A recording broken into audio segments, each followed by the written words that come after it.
Talk about grit, ardor, zeal, influence, intense passion for knowledge. Then meet the last of his kind, Dr. Kelechukwu Onwukamike, currently an R&D research scientist at Procter& Gamble, Germany. He holds a double PhD degree in chemistry with expertise on advanced material design using renewable resources. He equally holds a double MSc degree in functional advanced material engineering from Germany and France. It is interesting to note that he is a recipient of several scholarships that have funded his postgraduate studies. Brace up for his mind-blowing session when you register today at www.tusansacademy.com/QLS2020. Okay, good evening, everybody. This is Chijams, and this is another. This is going to be our last section for Quantum Leap Summit 2020. In tonight's section, we have Dr. Kelechukwu Onwukamike in the house. Doc, you're welcome. Thank you very much. Okay, by way of introduction, oh, sorry, I was muted. By way of introduction, Dr. Kelechukwu is currently an R&D research scientist at Procter& Gamble, Germany. He holds a double PhD degree in chemistry with expertise on advanced material design using renewable resources. He equally holds a double MSc degree in functional advanced material engineering from Germany and France. It's interesting to know that he's a recipient of several scholarships that have funded his postgraduate studies throughout. And in 2020, he assisted 19 mentees in securing international postgraduate scholarship. Of the 89 Nigerians who won the prestigious Erasmus Mundus scholarship this year, he single-handedly mentored 10 of them. Ladies and gentlemen, please put your hands together and join me to welcome Dr. Kelechukwu all the way from Germany. Thank you so much, Doc. We appreciate and honor you for coming around today to speak to us. Hello, Chubuza. Thank you for having me. It's a pleasure once more to have the opportunity to share with everyone that is here, and also for those that will be watching this recorded video in the future, what I would consider as basic steps towards applying for scholarships and what are the relevant steps that they should take. Please let me know if you can hear me clearly. Chubuza, can you confirm that? Can you hear me clearly? Yes, Doc, I can hear you clearly. Okay, so I'm going to now share my screen.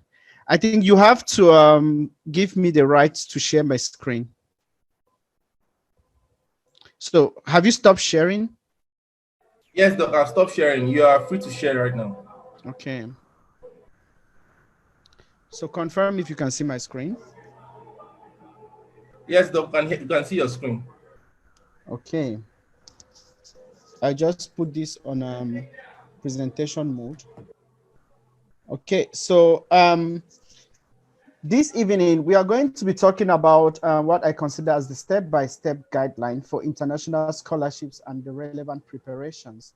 This might be a bit slightly different from what you have on your flyer, but I consider that this is a bit more inclusive to address the different aspects that I consider important for such scholarship applications. So first, we have what I call as the recipe for today's meal. Like if you want to cook, you're going to need different ingredients. You're going to need different main-based materials that you're going to use for your food. And so I've just put here a very delicacy from where I'm from. And I consider it today like we are about to cook and what are the different steps we will take. Chubuzo, could you mute? Okay, so I've considered like the different steps that you could take really from basic. I think I should start by apologizing, especially to many of you that might be joining this call that are already quite experienced when it comes to making applications. I've considered and also today really started from basics because I want this also when it's recorded and shared to be like the to-go presentation where anybody who has little or no knowledge about how to go about this scholarship of a thing to be able to understand how they can go about it. So these are the different steps that we are going to go through during the next couple of minutes. The first step is what you might consider as step one to defining the reason why you need a scholarship. It might sound so trivial, but most times when we don't understand the why of why we want to do something, it might not give us enough focus to be able to want to achieve it. So that's simply a basis, or what I might call a recipe for disaster, right? Because if you are not clear on why you need something, then it would be likely that you would easily give up even before getting it, because once there are any form of challenges, you will simply move away. And so we need to start by understanding the need and why you need a scholarship. The next step, we're going to talk about how to know examples of a scholarship. So know examples of scholarships. Like, this is supposed to be like an informed, something that is informed, something that you already know. So how do you get to that point when you know examples of scholarships, and how do you go about it? Then we are going to talk about how to find scholarships. So now, if you know a scholarship, say an example, you know the DAT scholarship as a name, where do you find all the information to be able to prepare yourself for that particular scholarship? The step 4 is to understand the scholarship or the program's requirements and why this is very important. And of course, once this is clear, you could now know what requirements, what documents, what preparations you need to be able to successfully make your application. And I would end up by giving some parting tips. Chubuzo, could you remind me how many minutes I have? Look, we have between 45 minutes to 1 hour. Okay, I hope I don't speak forever. Okay, so now the first step and the first information that I want to give, and I don't want it to come as a shock, is that admission and scholarship is a job. It takes time and it costs money. Why am I putting this as almost the first slide? Because when we don't understand that this is an investment of our time, we might easily not be able to give it the adequate preparations we need to give us an edge over others. Understand that when you're applying for scholarship, you're competing with people from all over the world, and you want to make sure that you are standing out and that your application is top-notch to be able to give you that edge. So it means that to apply for a scholarship, you need time, you need its dedication, and it eventually, in most cases, also involves money, right? Because if you don't understand that time is equal to money, then you might easily not understand how much investment of your time you would make in to be able to make a good application. And even on many instances, some of these applications might require you to have an international passport, or it might require you to have international English exams, or it might even require you to make some application fees. So it's important for you to get it clearly that this is a step that you want to take, and you need to be clear in your head that it would require time, it would require money, and you want to understand and also be able to better manage your time, and also to be able to manage how many scholarships that you want to apply eventually, because just take note that for each application you're making, there is an actual cost that is associated to this. So where to start? Google is your friend. And this might again come like trivia, but as I said from the beginning, I would like to really give this presentation as really basic, because I want that at the end of this presentation, anyone that is attending or is going to watch this video later in the future would understand that they can actually start, that they don't need someone to hold them by hand and lead them to even understand where to start in applying for a scholarship. I've gotten a lot of people approach me, and the question is, how do I apply for a scholarship? Where do I start? You start from Google, because with this search engine, you can find a lot of information. You can spend even years if you're not quite careful, just to give you an idea of how much information that you already have currently online. I'm just going to give you some examples as we go through the different steps. So the first step is you need a scholarship. Why? Again, this might sound trivial, but when you understand the why, the answers to the why question helps you build resilience and persistence in fulfilling your dream. So why this is important is because when you don't understand why you're doing something, then any form of challenges, any form of disappointment would simply knock you off. So when you understand the why, It helps you to build resilience and persistence in fulfilling that dream, for which you have understood that scholarship or getting a scholarship is going to take you closer to achieving. The answer to the why question keeps you motivated enough to face every and all failure, rejection as they come. Because again, remember, you're applying for a scholarship, you are competing with people from all over the world, and it doesn't mean you are not good enough. It simply means that at a particular time, maybe someone, based on the application and the many different criteria that are being assessed, gets a better advantage over you. So if you are not clear on the why, you will not be able to keep being motivated. The answer to the why question equally maximizes your can-do spirit and your positive mindset. If there is one thing you should have in your mind as you start this journey of applying for scholarships, is the clarity in your head that you will make it one day. And it's not a matter of when, it's just a matter of how much time and effort and persistence you are willing to put into to wait until this is achieved. So when you understand why you need a scholarship, this would help to build what I called the resistance, and also the what you might call like the willpower to skate through and to stand through all the different failures and all the different challenges that you would get as you apply for these scholarships.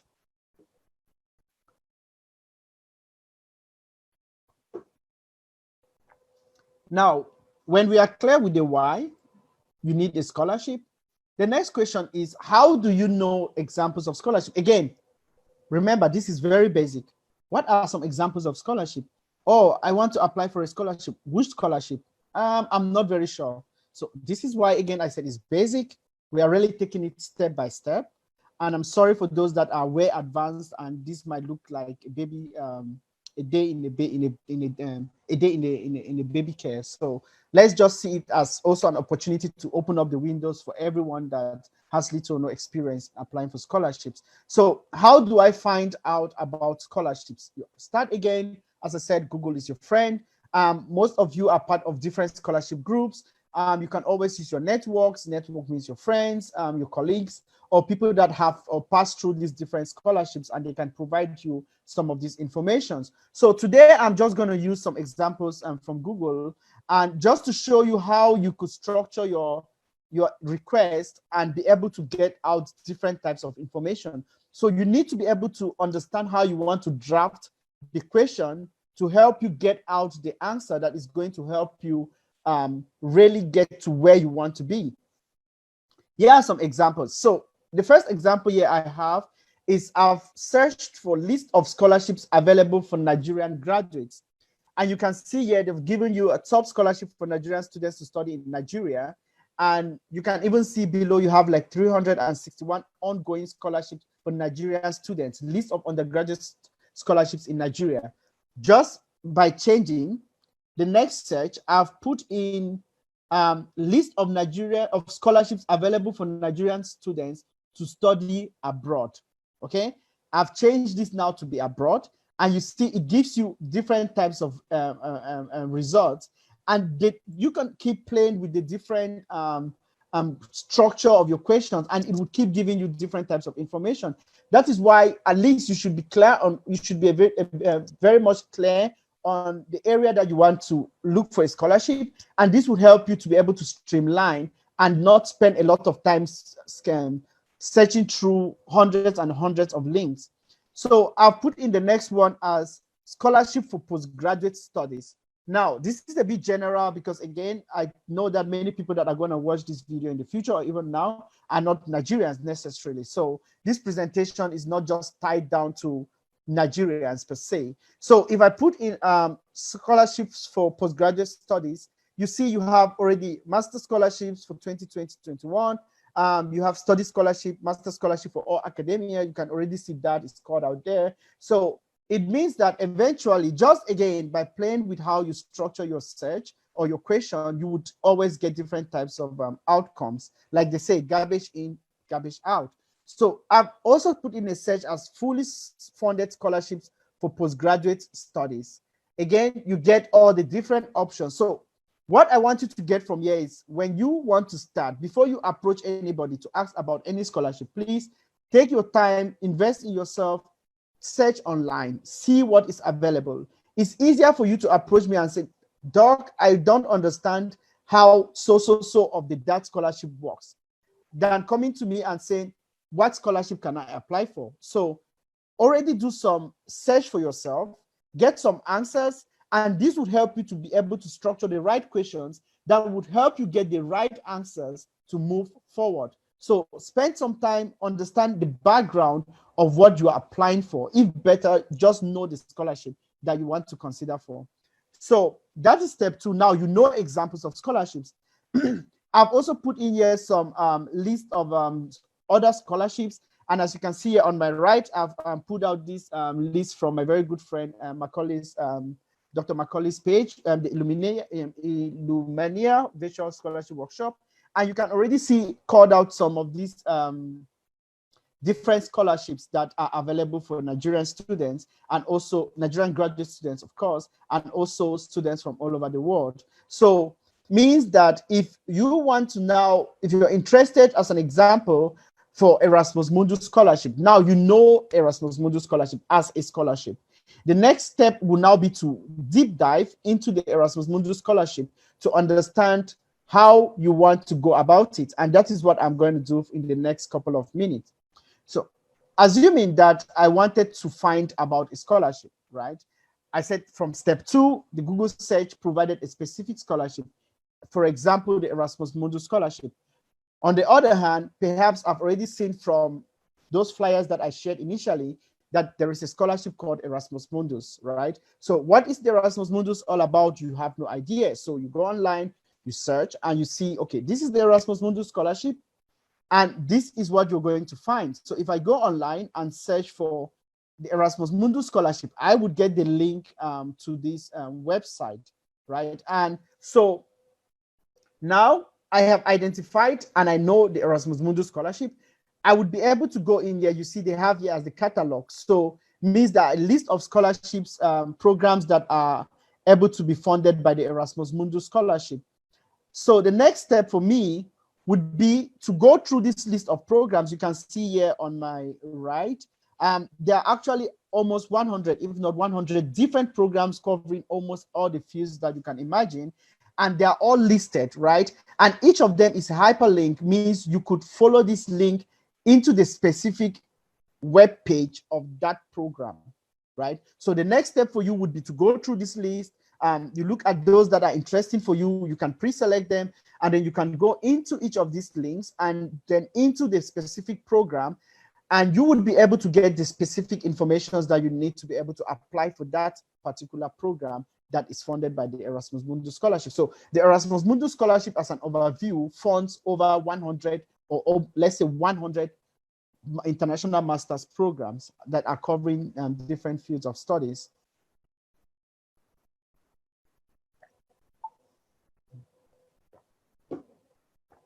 So now you've selected the program. The next step is, now as an example, I've gone through the catalog, right? And I've seen that, oh, the EMJMD means Erasmus Mundus Joint Master's Degree. So this is kind of a peculiar master's program because you are allowed or not allowed. You must do your master's degree in at least 2 countries, and eventually you get a double master's degree. So I have a double master's degree because I was also in this kind of Erasmus Mundus master's program in one of them. So assuming that you've gone through the catalog and you find that the Erasmus Mundus joint master's degree in architecture, landscape, and archaeology is interesting for you, the next step is to go into this link and you would be able to find the detailed information of the programs. Now, sometimes when you go into these links, again, I'm using specifically for Erasmus Mundus. If you go into these links, you might notice that maybe the site is not working. What I always advise is that you simply go on Google and you search for Erasmus Mundus Joint Masters in Architecture, Landscape, and Archaeology, and you would get the website of this program, and you can be able to go in and find all the rest of the information. Now, why I'm using this as an example, you could also apply this same strategy to other scholarships. So assuming you were interested in that, you've gone through the Google, you've searched that as a program, you'll be directed to the official website of that, and you'll be able to see the list of programs and which universities that are going to get the DART funding. It's going to be the same if you want to apply for, say, the Commonwealth Shared Scholarship. You search online, you get to the official page, and you'll be able to get the list of universities and the affiliated or associated courses that are going to be able to get funding for the Commonwealth Shared Scholarship, as an example. So what I want you to get out from here is really basic, but still so powerful, especially when you know how to go about these steps. Okay, so now we have identified this particular program is interesting for us. We want to deep dive to be able to get in or get out more information. So the next step for us is we have now gone into this site. If you open this site online, you are going to, on one hand, you would see this, what you have here on the left, and you would be able to see what I've highlighted here, which is the official website of this program. Okay, so what you have on the link, once you go into the Erasmus Mundus catalog and you open the link, it brings you into kind of the overall page. It will tell you how much funding this program is getting from the European Union. But to be able to get more details about the program, you have to look for their official website. Here you can see it called out clearly, right? And this is where you want to go in, right? You want to go into the official website of the program.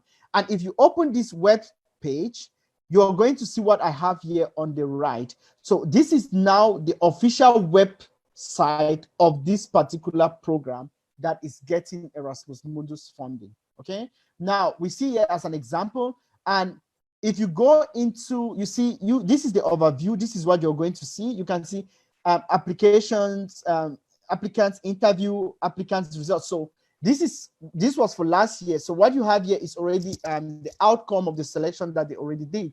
But if you go to applications, again, I've called this out, you're going to see these different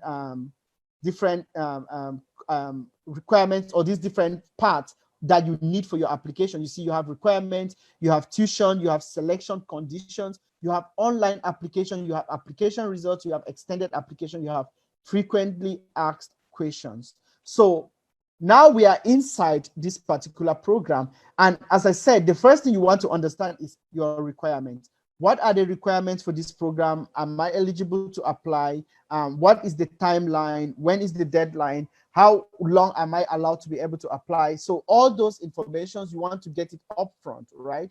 So the next step will be for you to now go into the requirements. I've gone into this requirement, and this is what you get. So you get the admission procedure called out. You have eligibility, you have required documents, you have required language. So this is how you are able to put together everything that you need that would also help you assess if you are eligible to apply to this program. Okay. The next step would be to get all your requirements ready. Again, we are using this as a specific example, but you can apply the same strategy to different types of scholarships. Okay. So now we see that we have been asked that we need proof of nationality. So a passport copy with photo, your normal international passport. You have original and translated copy of your university diploma and transcript of study. You have the curriculum vitae, so your CV. You have a motivation letter. You see, it's called out, take note of requirements, take note of requirements. Take note of requirements. I want to re-emphasize on that. It's called out here that your motivation letter, maximum 1 A4 page. Okay. I know some people would want to ask, can I use font size 10 single space so that I can put in more than 1,000 words? I would strongly advise you to always stay at font size 12 and 1.5 spacing. Okay. And if possible, you want to really stay within one page. You want to stay between 500 and 750 words. And so, because if you're communicating the right thing, you do not need so much space, okay? So the letter of recommendation by 2 academic referees. You see, this is also calling out 2 academic referees. Some programs will not specify what type of referee. Some programs will say one referee from your previous studies, or then one referee from your current job. But you can already see here that this is calling out clearly that you need 2 academic referees. Chubuzo, could you confirm to me that you can hear me? So I would use that as a litmus for the others. Yes, Doc, we can hear you. You can continue. Okay. So since this is a program that is related to architecture, you can see here that they say for architects and portfolio for other PDF of their bachelor master thesis, proof of English language certificate, signed declaration of fulfillment of eligibility for an EM scholarship. Now, I will just talk about this because, again, it's specified and specific for this Erasmus Mundus program. But when you get this form of eligibility, as one of the criteria, and a very strong criteria to get an Erasmus Mundus scholarship, is that you should have not stayed in the EU or in the Schengen region for more than 1 year, right? And for the Erasmus Mundus, you have 2 different types. You have the Erasmus Mundus scholarship for people that are in the EU, and this is usually less than the Erasmus Mundus scholarship for people that are out of the EU. So they are called, like, I think it's called the partners, people from partner countries. So you have to make sure that you understand the eligibility criteria, and most times this is fulfilled if you can prove, which I normally recommend that you can get from the court. You can get a letter of declaration or an affidavit that states clearly that you are a social person, you have lived in this place because you have not lived out of your country, right? So this is the way that you can show that you are eligible for this Erasmus Mundus scholarship. And also for the proof of English language certificate, I'm calling this out because you're going to see this also for different types of scholarships. Most times, some programs specify that they need the international English proficiency exams like the IELTS or the TOEFL. For some programs, they allow you, if you can get a letter from your university that showed, I know most of us that are Nigerians listening, we did our programs in English.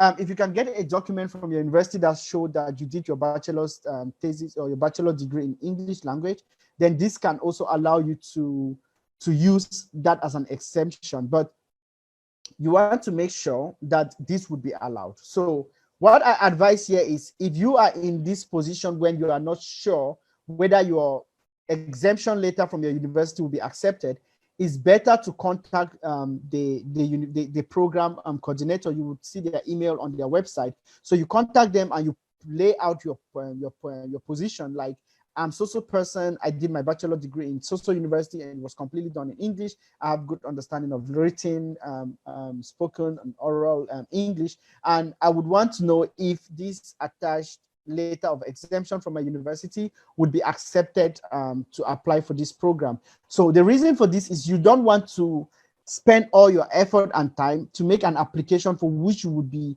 rejected based on not fulfilling the requirements. I've spent some time on requirements because you don't want to waste any energy on something that you are not eligible, okay?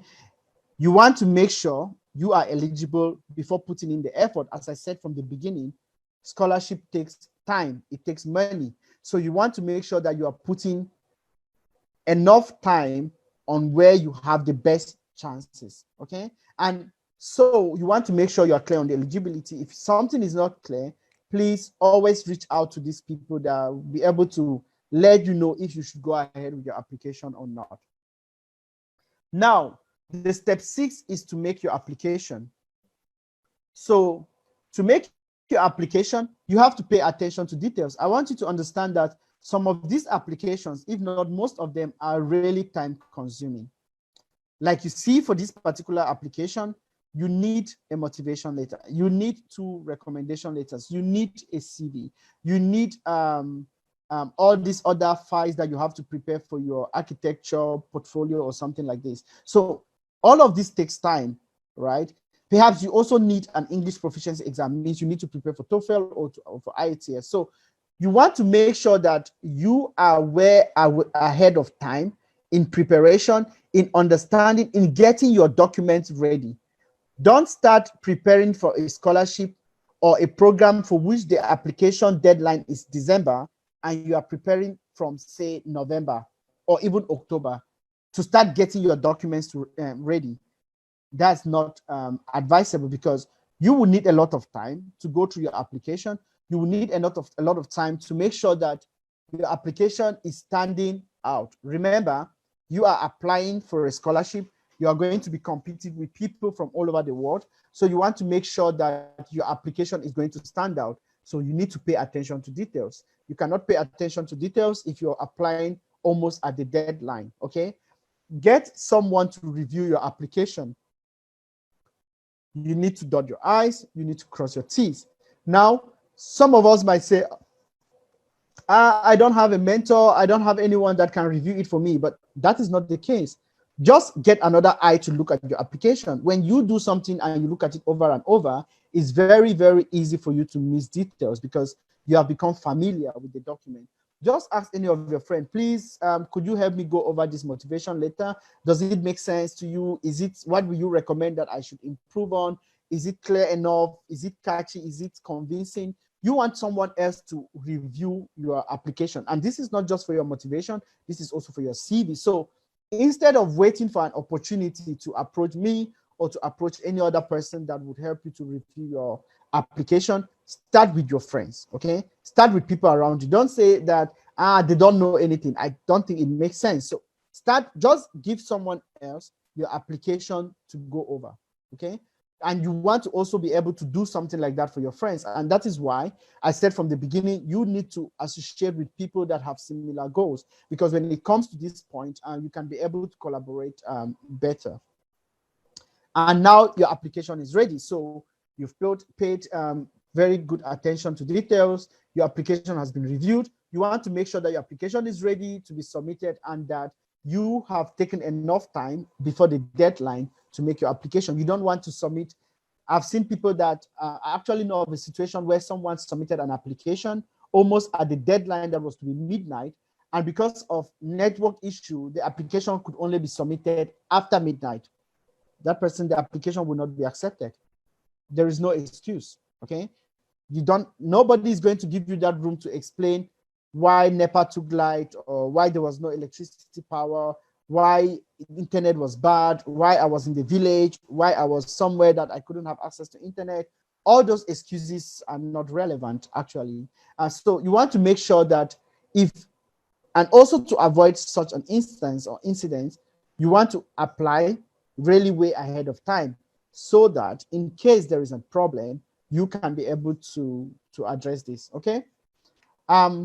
Now, I want to give some parting tips. As you see, I've given this again as basic, straightforward process that you could apply to any scholarship, right? Step by step, how you can apply to different scholarships. Depending on the specific scholarship, the requirements might be different. Depending on the scholarships, the application process might be different. So you want to make sure that you understand just the steps by steps.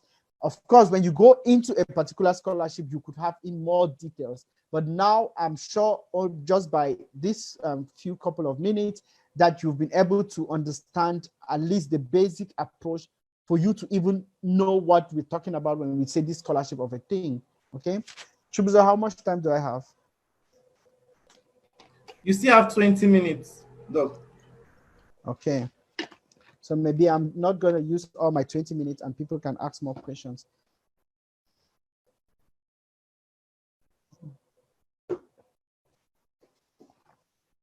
Okay, so now there are some various parting tips that I would want to leave you guys with. The first is that your network, okay? You only know what you know. Simple. You know only what you know. If you want to know more, you need to build a network. You need to associate with people that have similar goals. You need to identify the platform where scholarship admissions informations are shared. And I see that a lot of people, even now for the Erasmus Mundus Nigeria did a fantastic job just yesterday. And they have now prepared kind of a workbook, right, to help people to understand the step-by-step way of applying for scholarships. And you can already start seeing a lot of the positive impact that such an organization or such a group of people could have on the overall benefit of the country. I know when I was in the Erasmus Mundus scholarship, you could count the number of people that knew about this scholarship. When I was telling people about the scholarship, it looked like, is that the name of a burger, or is that the name of some food? Because it didn't sound like any form of scholarship, right? So now the information is being spread and a lot of people are now aware, and that is why Nigeria this year is the highest in Africa and among the top 6 in the world on the Erasmus Mundus list of recipients. That is amazing. This is almost 50% increase from last year. So we need to continue building on this aspect of network. Gone are the days when you know something and you want to hold it to yourself because you don't want someone else to get benefits. So build your network. Be with people that understand where you want to go and they are going towards the same direction. Collaborate with people having similar dreams. LinkedIn, Twitter, these are platforms to identify to-go people. So people that can help you, guide you. I share a lot of information on my LinkedIn page for many of you that are following. And this is an opportunity that people can easily know for which programs that they want to apply. So you need to follow people that are ahead of you, right? When you're following someone, you can be able to take guidance from their own experiences. Like what I'm sharing now is based on experience. And I think this is one way that we can, of course, keep growing others as we rise. You need to understand the program availability and the funding. I've given you the example of Erasmus Mundus. Now, the Erasmus Mundus, these 100 programs or so always need to get funding from the EU. I think they are funded for 5 years for a particular phase. Now, perhaps they don't get funded for the next 5 years after their first phase is over. You want to make sure that the programs you have in your mind are still having fundings, right? So make sure that that is clear. You want to be flexible. So flexibility here, I mean, is you don't want to tell me, oh, I want to do a master's in this. It must be this. It cannot be anything else. You have to be flexible. If you're getting scholarship because someone else is paying you to study, you have to open up your, I would say, open up your scope, right? Don't be too narrow-minded because eventually, perhaps in that you're narrow-minded, you simply just lose other options that could be possible. Now, you want to make sure that you have funding for the programs, like I said, because, of course, except you can fund yourself, then you need someone, you need scholarship to study abroad. Then you want to make sure you understand the types of fundings. Again, this comes down to eligibility. Some scholarships are actually meant for people in a particular country or in a particular region. You don't want to apply and say, maybe they will consider that after we got somebody, we can consider somebody from Nigeria. But they clearly said that only people from East Africa should apply. Nigeria is not in East Africa, okay? Make sure you understand the eligibility, understand the types of funding that you're applying for. Then you need to understand how to access this funding. I've given the example of the Erasmus Mundus, which is quite a unique program or a unique scholarship because you do not make a separate application for the scholarship. Once you submit your application, there is just somewhere usually in the different programs where you have to tick that you want to be considered for the scholarship, and that is it. If you apply before the deadline, normally the scholarship deadline is earlier than the final deadline of the program of the application. So if you apply before the deadline of the scholarship, you would be considered for the scholarship. And if you're considered, it means you don't need a separate application. This is not the same for other scholarships. So you need to understand how to access the funding. Is it separately after I get an admission? Do I need an admission separately before applying for the scholarship? Or is the scholarship going to be coupled at the same time when I make the application? Now, you need to understand the application process. There is no one rule, okay? This varies between region and even between countries. So you need to make sure that you understand if you're in Nigeria, you're applying for a scholarship, you understand the application process applicable to Nigerians. It needs to be clear. Some people lose scholarships, not because they don't have the best application, simply because they don't understand the process. Maybe the application process means you have to submit something online and you have to send a hard copy. And you are told, we have to receive the hard copy before we consider you for the scholarship. And you don't complete your application on time, so you send the hard copy late and it doesn't arrive to at the destination on time. that is how you lose the scholarship. So you want to really understand the application process from the beginning, not in the middle, not at the end, really from the beginning. And that is why when I gave the example for this particular Erasmus Mundus scholarship, I went down into the requirements. I showed you where they talked about eligibility, and this would be displayed differently even for the same Erasmus Mundus scholarships or the Erasmus Mundus programs, because each of these programs is managed differently. You want to make sure that you understand the application process. Otherwise, all the effort, energy, time, money, and everything that you've invested in the scholarship comes to zero. Okay? Understand the application process. You need to understand the requirements, the application process, understand if the application is applied separately or if it's considered once you make your application for the program. You need to be clear on the deadline. There is nothing, again, you cannot explain why you don't meet a deadline. Full stop. There is no negotiation. If you don't meet the deadline, you are not considered for the scholarship, okay? Now, I want to now have some components of what I consider for a good application. The application requirements are understood, okay? You understand the application process. I've seen instances in the past where some mentees have come to me and be like, you know, Casey, somebody else has applied for this program and they have asked for this. I am applying for this one. They're asking for something else. But we are in the same university. Are you applying to the same program? No. In fact, I could even go one step more and say, are you from the same country? Are you from the same region? Is the application considered the same for everyone? So you need to understand that the applications or the programs you're applying for are unique. You need to get a good CV. What does it mean to have a good CV? Something coherent, clear, okay? You want to have a CV that is helping you apply for that program. Again, for some people, it looks like a lot of effort, but that is what applying to scholarships is. It's a lot of effort. I cannot count how many CVs that I have, right? When you're applying for a program, you need to see your CV and see if this CV can sell me on this program platform. Can this CV differentiate me for this particular program?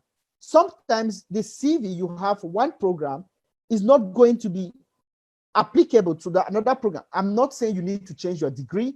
I'm not saying you need to change your experiences, but I'm saying you need to adapt your CV. So for instance, if you're applying to a program that is on, say, environmental protection, right? And you have experience, you have one experience on something related to environmental, but you have many experience on banking. You want to make sure that you highlight clearly on your CV your experience on the environmental related example, because that connects you into the program. In the future, maybe you want to apply to a program that needs more of financial understanding, of banking experiences, or if that is the case, you want to make sure now that you focus also now on your banking experience. So I'm just trying to say that even for the same person as you, how you arrange your CV and how you prepare your CV helps you or sell you. Remember that when somebody is looking at your CV, that is who you are to them, right? So you want to make sure that when they look at your CV, look at the program, how are they going to connect you to that program? Now, what I would say here is that if you want to compose your CV, because again, this is a lot of effort. That is why I mentioned from the beginning that scholarship application takes time and costs money. To be able to draft your CV, right? The first recommendation I could give here is you understand what is this program I'm applying for about first. What do they want to achieve? Why did they get the money to be able to give me to come and help them achieve that goal? How and what are the experiences? You can, when you go to requirements, you can see something like has a minimum background in chemistry with maybe specific experience on physical chemistry, phytochemistry, or whatever. Those things are called out. You want to come on your CV, and when you talk of your bachelor in chemistry, if that is your case, you can calculate the number of hours that you did in your semester. Maybe you did 3 different courses related to physical chemistry. I'm really giving this as an example. Maybe I'm biased towards chemistry, but you want to make sure that you call out, if possible, even the number of hours that you have spent in that particular course. A typical course in Nigeria could be, imagine a course that is given 2 times in a week. Each lecture is 1.5 hours, so 3 hours in a week. A semester is around 15 hours, so 3 times 15, 45 hours. And you did 3 or 4 of those courses. So on your CV, it's more easy for someone to catch that 100 hours spent on physical chemistry, in bracket, basic understanding of physical chemistry, advanced physical chemistry, quantum mechanics. If I'm looking at that CV, I can already see, I need someone with an experience in physical chemistry. This person has that experience, right? So look at the requirement of the program, look at what you have done in the university, because most of your experiences, if I'm talking now to people that are recent graduates, is coming from your university, the curriculum for which you have graduated. Go through it. Most of us have workbooks when we're in the university. Go through your workbook, understand or see the different courses that you did in your undergraduate. And when you are applying to scholarships, and they're calling out some requirements, see how you can connect it specifically and you can put out numbers. If you want to convince me, use numbers. Numbers would make me understand how I can relate with you. And it's the same thing when you want to talk about, I would rather someone puts graduated top 5% of their class than perhaps just putting the CGPA of, if it's not, let's say, a first class that you want to call out. So when you start putting things with ratio, with percentages, with numbers, it helps you to, I would say,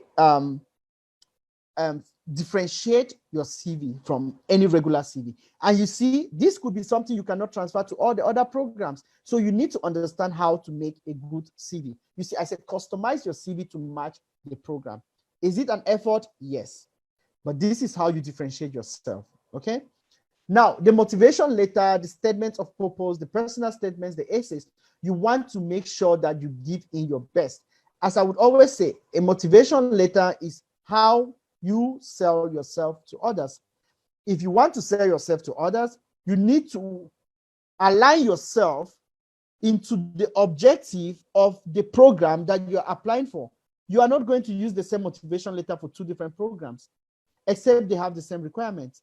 So even before identifying or starting any of these documents, you want to understand, I keep saying, understand the requirements. What is this program all about? What is this scholarship all about? This is how you differentiate yourself. Let someone read your motivation letter and just say, wow, this is the person I'm looking for. Without any doubt, clear in their head, they could see on your motivation letter that you understand what they're looking for, and you are showing to them that you have the background they're asking for, and you're also showing to them that you are looking for what they are willing to give to you, and you're also showing to them that if you get what they are giving to you, you can advance in your life. Because at the end of the day, a scholarship is giving you money to progress, but also don't forget that the scholarship also needs to progress. By progressing into your line, if you go through a program and you become someone great because the program helped you into becoming great, the program benefits, and that is what the program wants to achieve. So take note of this and understand it has to be specific. It has to be specific for the programs you're applying for. The reference letter, I always say, avoid to whom it might concern. Of course, the point here is, if you are getting a reference letter that just shares to anyone, why do I need to feel that anybody could use the same? Means your reference letter on the motivation you are selling yourself, that you are the best candidate for a position. The reference letter or the recommendation letter is someone else validating what you have said. Someone else supporting that you are the best person for this position. So you want to make sure that your reference and your motivation, they are speaking the same language. So most times I always recommend, talk to your referees. If it's possible, you can prepare it. You can help them prepare the drafts, because you understand you cannot write a motivation letter if you don't know the program or what the program is all about. And if I consider the amount of effort and the amount of jobs that most of your referees are going to have, I cannot imagine how many of them would be willing to give 5 different recommendation letters to you within a year. So you want to make sure you communicate with them, be able to prepare a draft. Of course, they have to align with what you have said in your draft, but you need to understand that your recommendation letter needs to be differentiated. It needs to set you aside for others. The same with your motivation or your statement or your personal statement. Okay? Get someone to review your application. You see, this is coming up again. Avoid or ensure sufficient time to make sure your application is filled in correctly. This is something you also get if you have someone to review your application. Now, I know everybody will be waiting for something like this. You know, we always have this feeling of there's one magical one that you just spin around and then you get a scholarship the next day. And sometimes you do not look at the whole picture and it looks like scholarship is just going to happen on one shot. But that is not the case, right? To win scholarships, you don't quit. And that is the point. That is how you win. You win by waiting. You win by keep doing what you have to do, even better and better and better. You win by understanding that all the rejections that you have been getting are preparing you for the win. That is how you win scholarships.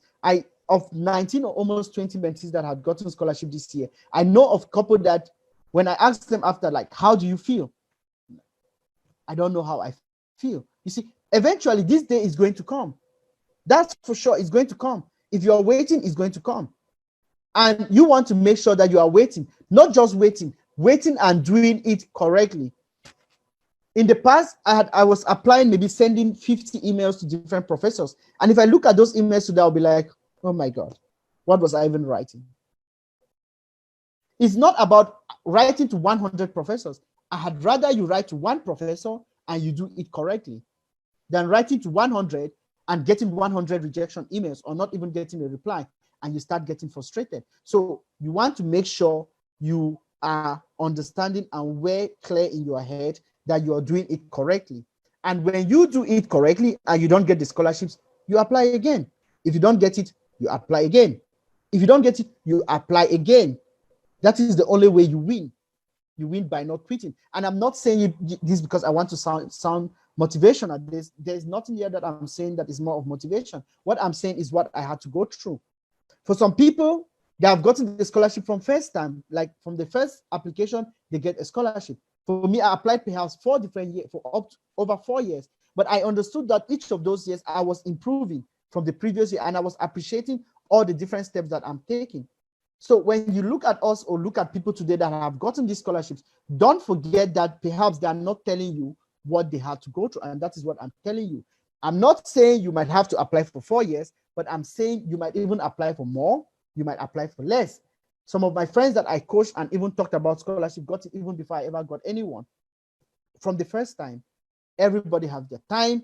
That was their time. So you also have your time. You are not late, but just make sure you are doing it correctly.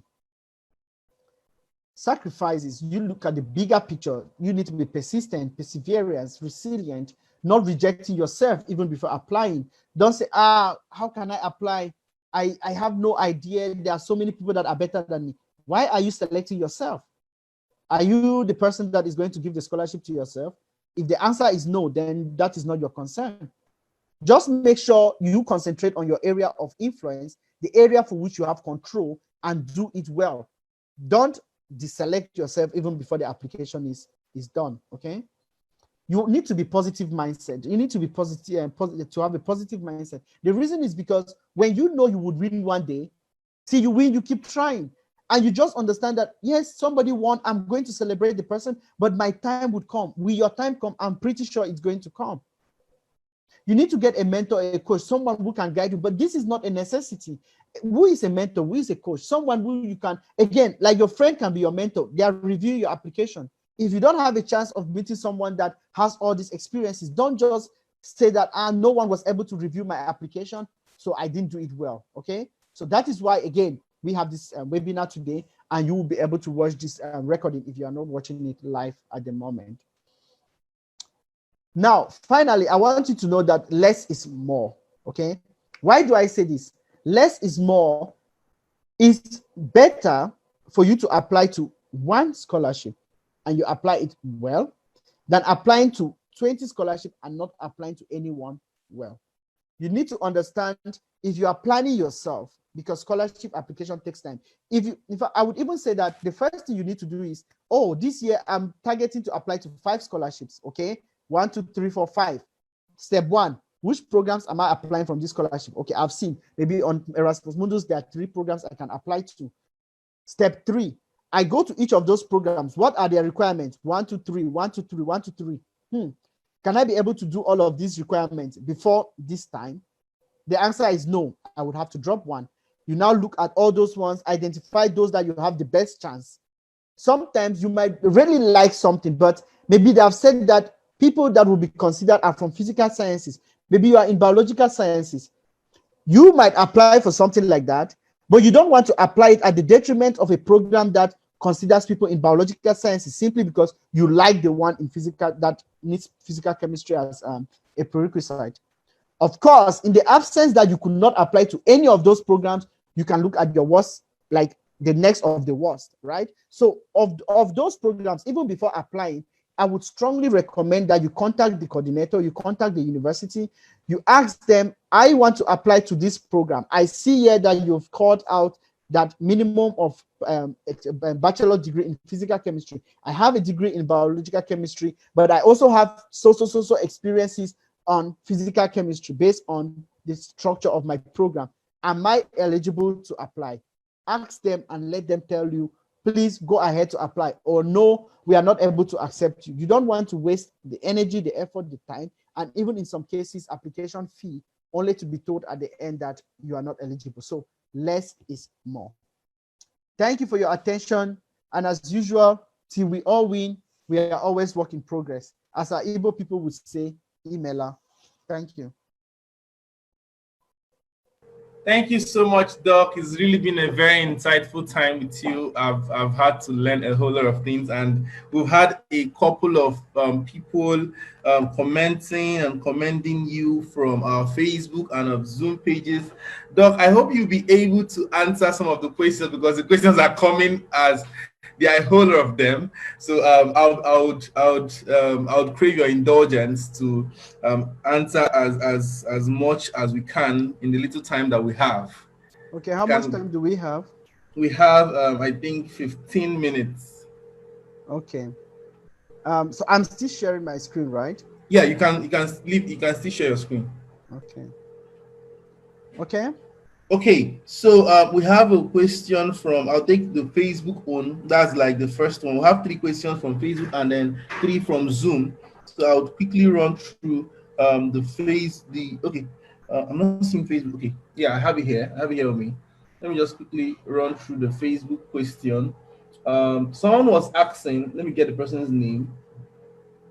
Eyankware Ogenegari. I'm sorry.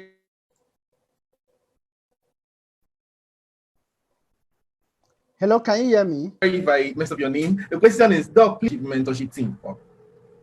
Yes, Doc, I can hear you. Okay. I need to stop sharing now so I can get back. Okay, I can share back later. Okay, tell me. Okay. Okay, someone is asking from here. Doc, please, how can I join your Erasmus Mundus WhatsApp scholarship mentorship team? I would say that I would say that it's not a criteria for getting a scholarship. Okay. Not that I don't want to accept anybody that can approach me for this, but I just don't have currently the capacity, right? I'm not interested in the number of people on the group, not for the sake of it, but because I'm not effective with such numbers. And already with 100, this is way above what I can manage. But what I can only tell the person is that if you followed me on LinkedIn, I would always and usually share a lot of these informations. And I know a lot of people that have reached to me on LinkedIn by normal connections, by messages, and I've reviewed their motivations and statement of purpose, and even check their CVs if they give me enough time and I'm able to fit it into my schedule. But don't feel bad that I cannot add you in the group, then it means you are missing out on something, or that the people in the group have some special, they're special than you. No, it's simply because we don't, or I don't have the capability to have more people. So what I always encourage is, I think perhaps this person has a friend or someone that is already on the group. You can always get to that person to share you information that we share is not kind of a secret code, right? It's just that I'm not able to add more people currently. Perhaps this change in the future, but as of today, as we are talking, I don't want you to feel discouraged that this is not positive, right? So let this not bother your mind. All right, thank you so much, Doc. I have a second question here. He said, I have noticed that some Erasmus Mundus scholarships request for certificate of residence to prove residence. Please, what would you advise about getting this documented? Okay, this is a very nice question, and it's also one of the example. I just give you an how this came about. So I've always thought also about what document to use to prove your residence, because you know in Nigeria we don't have something like this. Of course, you can use your if you want to open an account, you always use your bill, like your electricity bill or your house rent. So on one hand, maybe your landlord can write a letter, but it's not official. So last year, I think sometime like this, someone also approached me for this question, and I was thinking, but why don't we use an affidavit, right? Because if you get an affidavit, you can swear whatever that is relevant and true on your situation. And an affidavit usually also call out where you live, right? So you can always ask and request that the act, of course, if you have not lived out of Nigeria over that period, that you can have it as one of those things that you are swearing to. So an affidavit is good enough. And a lot of, many of my mentees got scholarship by using this same document.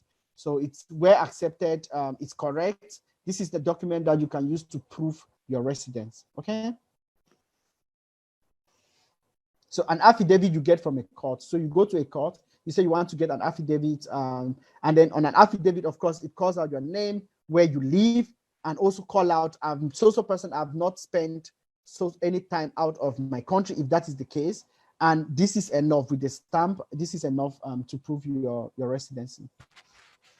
All right, thank you very much, Doc. I think that person should have gotten the answer needed. Okay, Doc, this person is asking 3 different questions in one. The first one is on others, unlike others, is Erasmus Mundus for first class students only? That's the first question. The second question is, what are the chances of a very good 2-1 student to get an Erasmus Mundus scholarship? And then the third question, what section of my CV should I pay more attention to?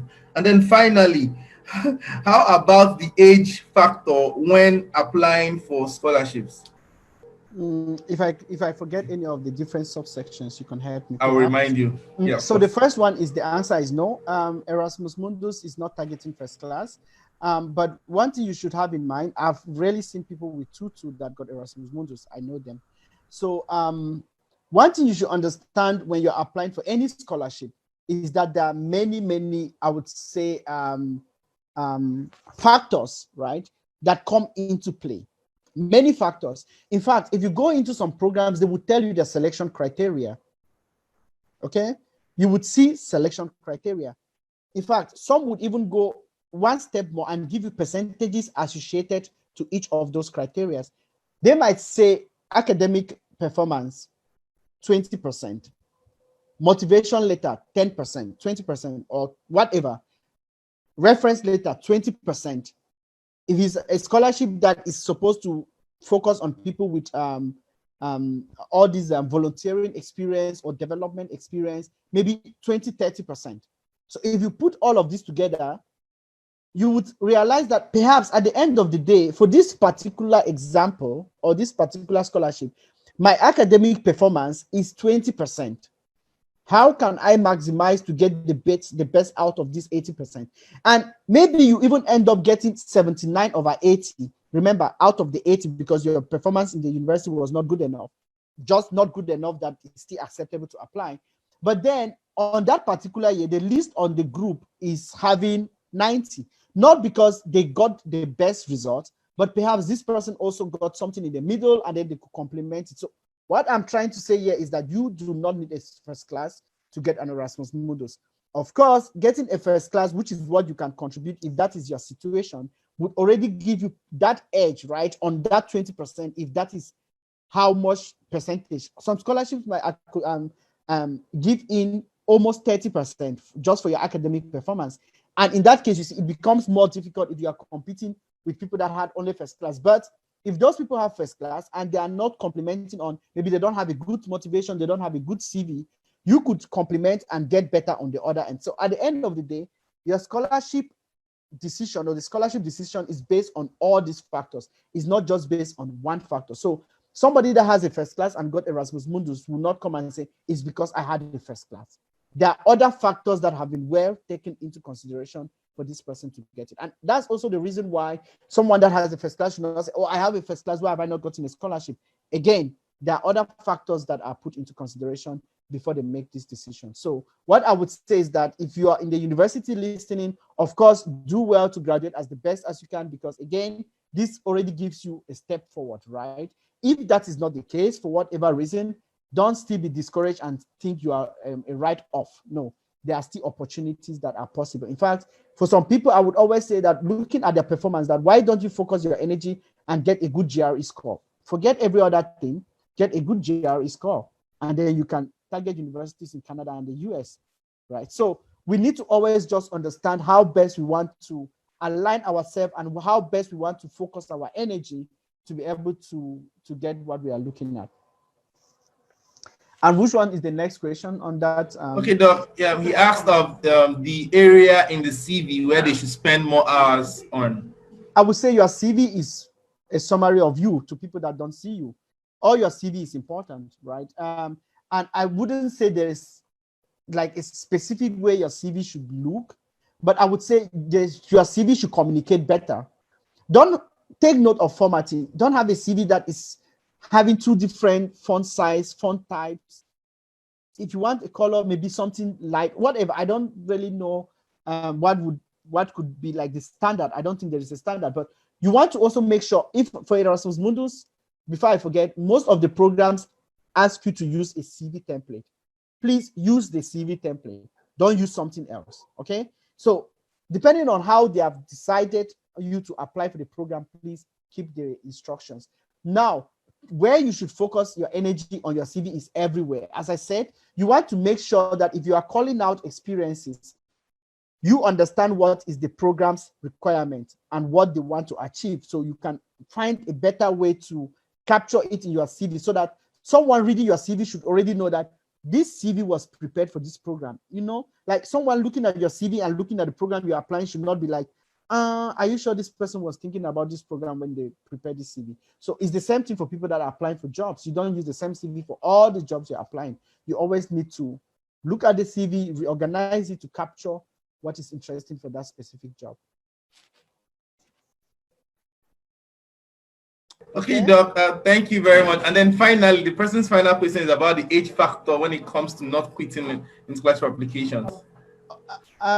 So if I understood you, are you saying age factor now or age factor later? At what point should they stop applying because they are getting old? I think so. I think that's what the person is asking about. At what point should they stop applying? I don't think there is any point. At the end of the day, as long as you are eligible to apply, you apply, right? For some people, perhaps they, I wouldn't say age would be the factor why they should stop applying. Maybe there are other factors. Maybe they have decided to move on to something else, or they have decided to focus on something else. And I'm not the person that would advise somebody to say, okay, quit your job and focus on applying for scholarships. You have to see how to manage both.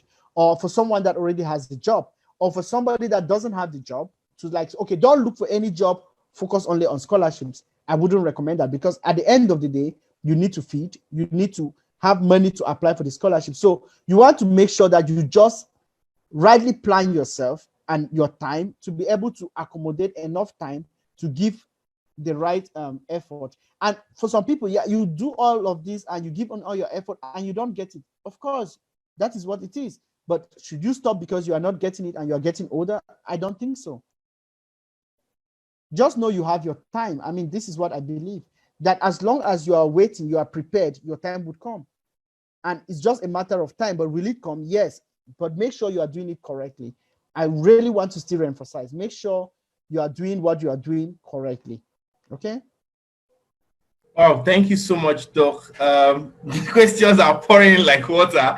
Okay, I think we just have to like take a little of them before we just go. Okay, this is a two-part question. The first one is application fee a major requirement while applying for scholarships? And then secondly, please, I am in school now, in the university studying fine arts. Do I start applying now?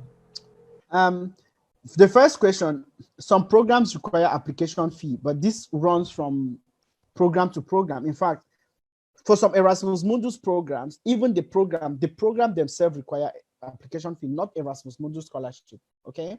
And so sometimes you might decide to say, for these ones, I would focus more and look for the ones that I don't need to apply with money. But take note of one thing.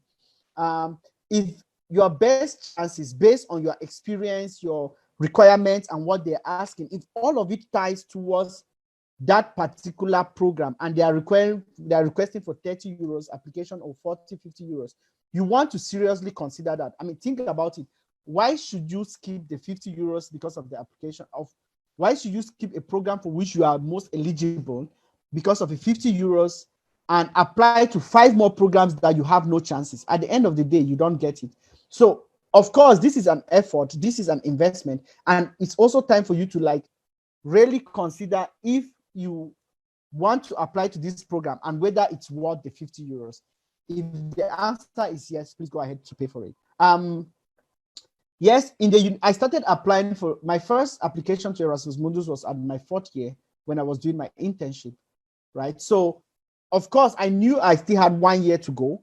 They could allow me to apply because it's like you can apply from before your last final year, but your results need to be ready before the program commences. So I started applying at that point. Of course, I didn't have many things. I didn't have even a passport.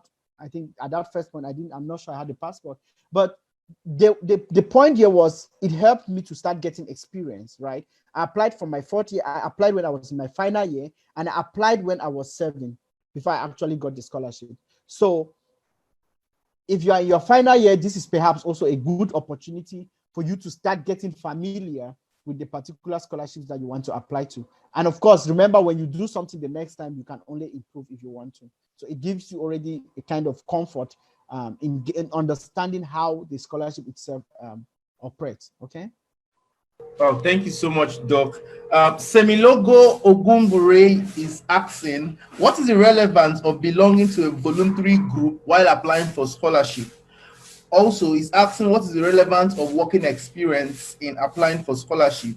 And also, what's the relevance of having a publication? So if I can get him correctly, he's asking about 3 things. First thing is join a voluntary group, working experience, what does and it, of course, from everything he has asked, again, it goes back to what is the requirement of this program, for of the scholarship. What some scholarship really focus on, all your voluntary experience, right? Like the Chivening as an example, right? So if the scholarship focuses on your previous voluntary experiences, then this is something you want to really highlight in your motivation on your CV, right? You want people to know that you have spent this number of, and please always use hours, okay? Don't say, of course, you can use months, but perhaps if you tell me 6 months voluntary work, I don't know if you were going there for 2 hours a day for 6 months, right? So please always try to translate some of these things to hours, because hours are something that, or that is a timeline that, or that is a time feeling that people can touch anywhere. So they know that you have 100 hours voluntary work in so. And of course, you can put the duration from January to March or January to December. But the hours you have captured, it should now be the actual hours you were doing the voluntary work, right? Like for me, I do a lot of voluntary with my mentorship and all, and I'm spending hours and hours and hours. If I want to say I'm doing voluntary work, I would say I've spent 50 hours or thereabout mentoring. So you want to capture what you are doing by hours. And for publications, it's the same. For some programs, this is like a requirement. It's an add-on. I mean, better than none, right? So if you have publications, why not put it up? And of course, if the publications are relevant to the program. So if you're applying to a program that is focusing on marine conservation, and your project was on developing ways of killing fish in the river whatsoever, You don't want to put that on that application, right?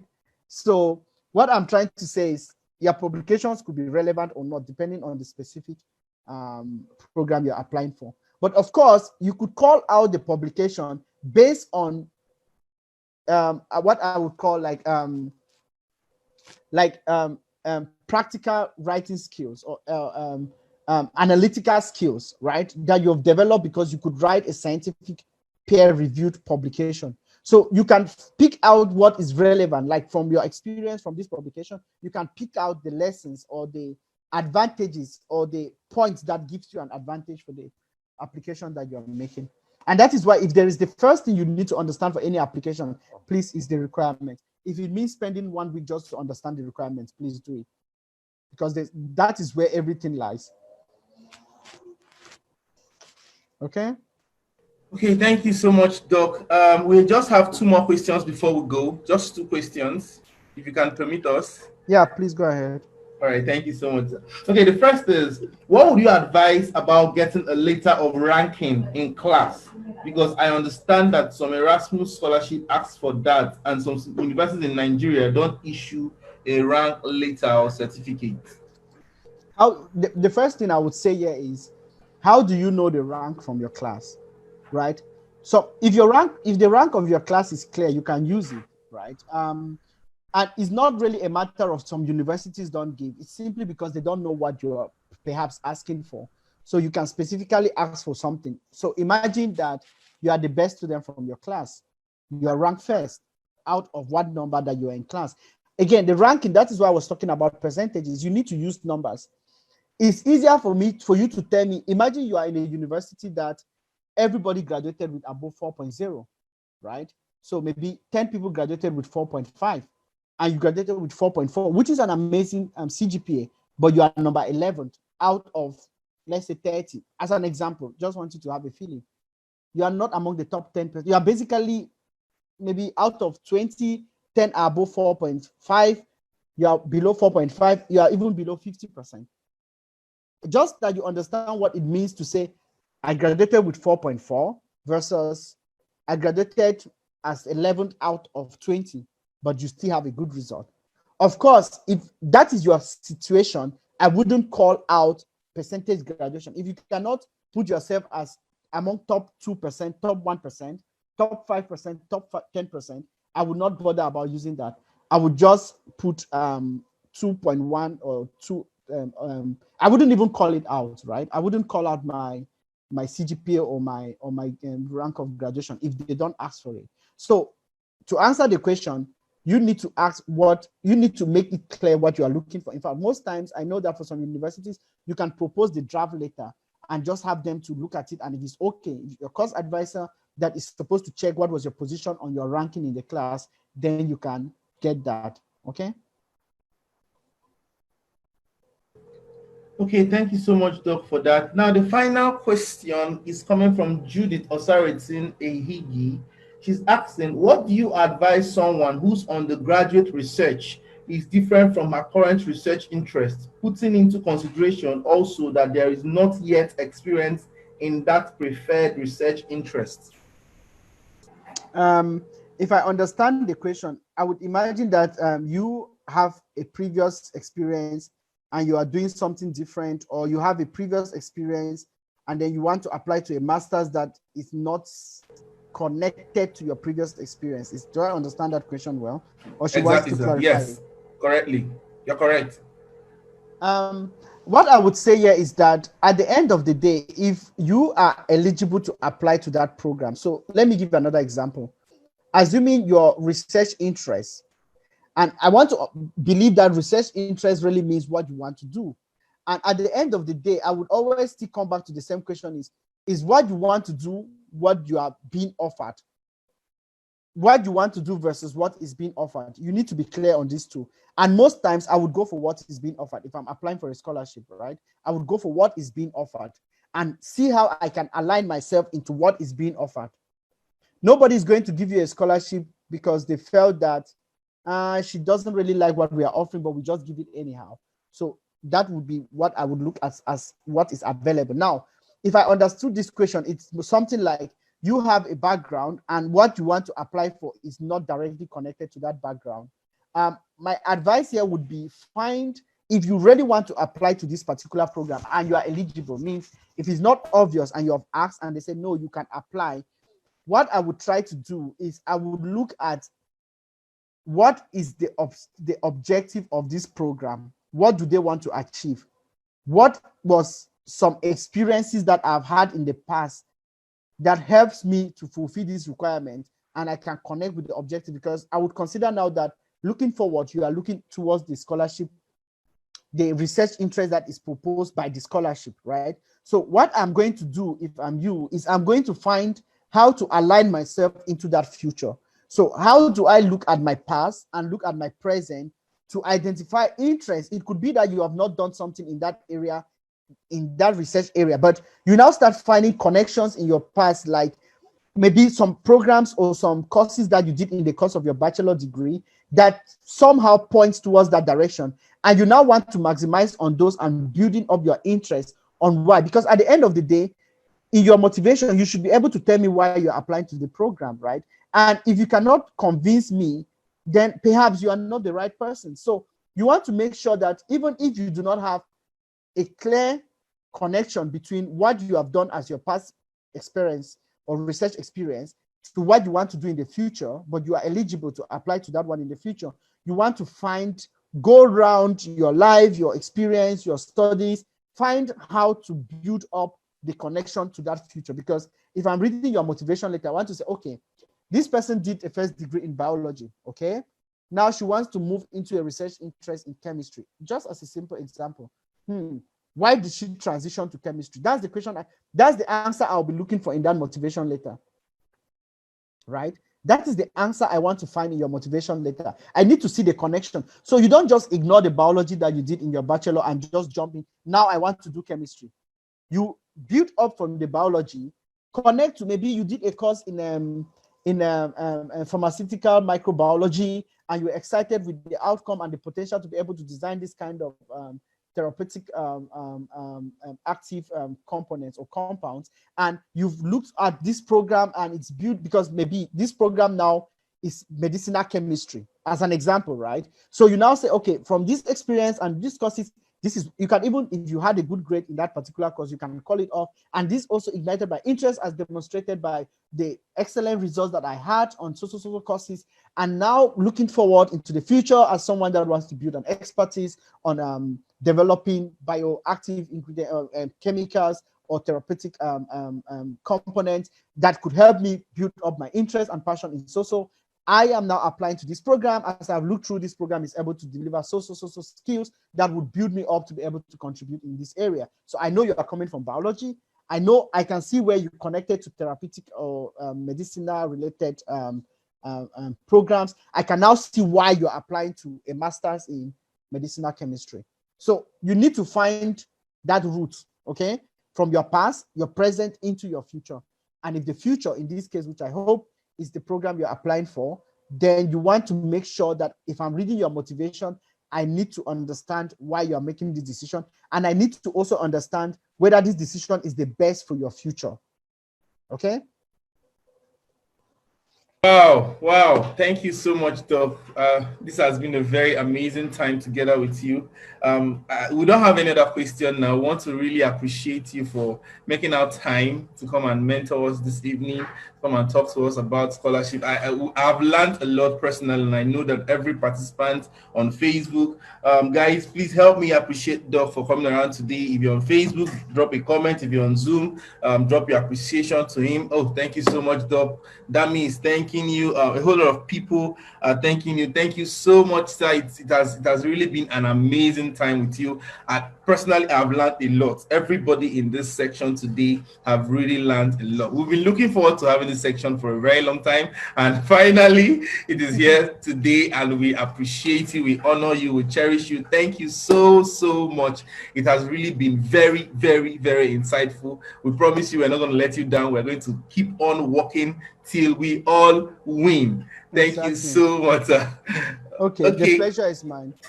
And I think you can share my LinkedIn link on your page, right? So that Yes, yes, definitely. I'm going to be sharing the LinkedIn page so that if any one of us wants to connect to Doc, I'll share his LinkedIn link to his page on this chat. I'm going to share it on the group. I'm going to share it on our Instagram. I'm going to share it on our Facebook. I'm going to share it everywhere so that everybody and anybody can connect to him. He's a very amazing person. I can tell you because I have my own personal experience with Doc. He's very, very amazing and he's very loving. So anytime you have any issue, you can just reach out to him. He's a very amazing person. Thank you so much, Doc. We really appreciate you for coming around today to share your insight with us this evening.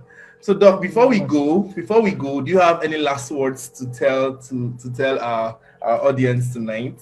Any last words? There's always last words. So first of all, I want to start by saying, of course, thank you for having me. As you said, when you reached out to me, I told you that it's always very clear to me what I want to do and how much I want to influence people and how much I want to impact on people, because at the end of the day, this is also how I grow. So I want to also thank you. I want to say that for everyone that is going to listen to this today, and even I think even more later, just be clear in your head that this is a process. Celebrate the process, okay? Celebrate the process. Don't wait for the outcome, for the final outcome to start celebrating every step you're making. Every step towards success counts. Many of those steps will perhaps failure, but they are still steps anyway. So make sure you celebrate your steps. Don't wait until, no, Doc, I'm not going to celebrate until I get a scholarship. When you get a scholarship, it will just be one day. What are you going to do? Jump, scream, change, fly? No, it will just be one day. If you don't celebrate the process, you might not even get the whole effect of what you have achieved.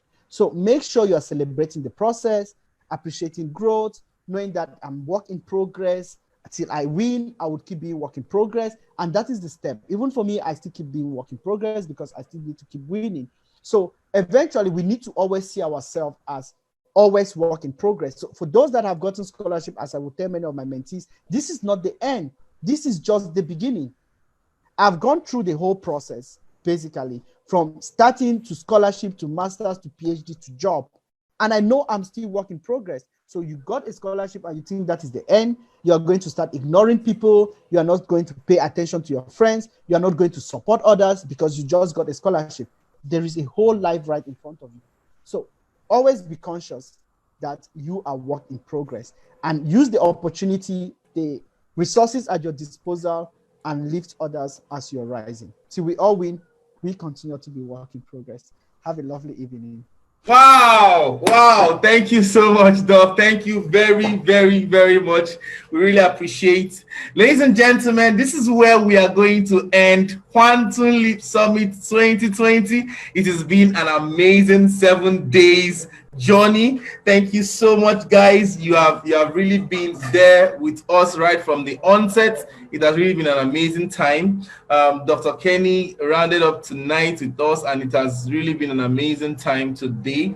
Okay, guys, so the video for this particular section is going to be out. It's going to be out by tomorrow morning, but the Facebook video would still be here.